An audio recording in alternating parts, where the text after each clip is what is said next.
Bonjour à tous et bonjour à toutes, je suis très heureuse de vous retrouver pour cette nouvelle émission de la Grande Librairie, avec évidemment cette semaine un focus particulier sur la sortie du dernier ouvrage de Bruno Le Maire, La Fugue américaine. Dans La Fugue américaine, notre ministre de l'économie veut-il nous parler de la crise des subprimes, de la fuite en avant du capitalisme, ou encore de l'augmentation du prix des nuggets de poulet chez McDonald's?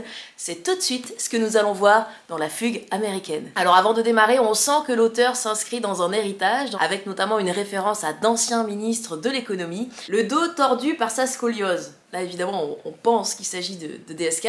I need a room for the weekend, fuck you baby, listen to me, fuck you. Bon. Visiblement, il s'agit donc de Dominique Strauss-Kahn. Je déboutonnai mon pantalon, entrai en elle. Nous gîâmes ensemble si fort que nous dûmes nous asseoir dans la boue. Je pense qu'on parle du plein emploi, c'est-à-dire une rencontre entre une offre et une demande. Soit c'est le plein emploi, soit c'est le trou de la sécu.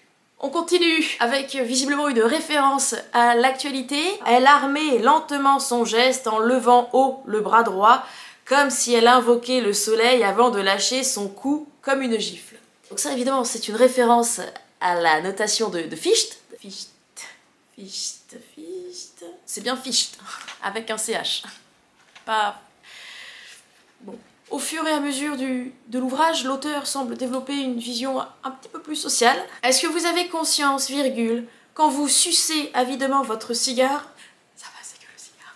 de ce que vivent vos compatriotes qui n'ont pas la chance d'avoir eu un père multimillionnaire pour les lancer dans la vie? Ça c'est vrai qu'on l'attendait, cette vision du partage, cette vision de la redistribution des richesses, avec ici quelque part un propos assez mélanchoniste qui semble remettre en question l'héritage. Petit à petit, l'auteur semble se préoccuper des préoccupations des Français, avec notamment ce passage. Il lui arrivait de soulever son t-shirt, pour exhiber ses seins. Tu as vu comme ils sont gros aujourd'hui. Bon là évidemment c'est une référence assez claire à l'inflation, avec l'augmentation du prix des melons de Cavaillon. Ça concerne aussi les légumineuses, et l'abonnement même Netflix. Enfin, bon, voilà. L'auteur semble prendre un tournant très militant et engagé avec cette critique de la baisse du pouvoir d'achat. Elle me montrait le renflement brun de son anus. Tu viens, point d'interrogation.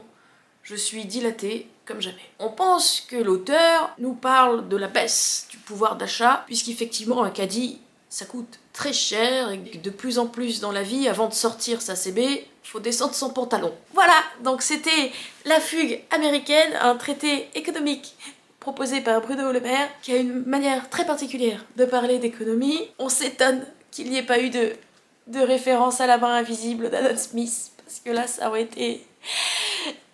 été fifou. Nous attendons donc avec impatience le 14e ouvrage de Bruno Le Maire,